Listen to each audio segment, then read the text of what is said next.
Pablo teases fans with Liwanag sa Dilim live sample.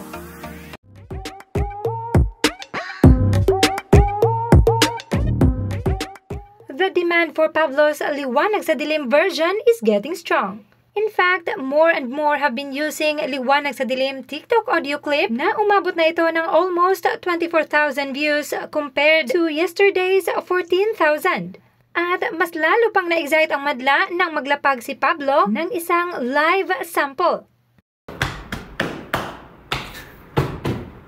Isigaw mo sa hangin, tumindig at magsilbi.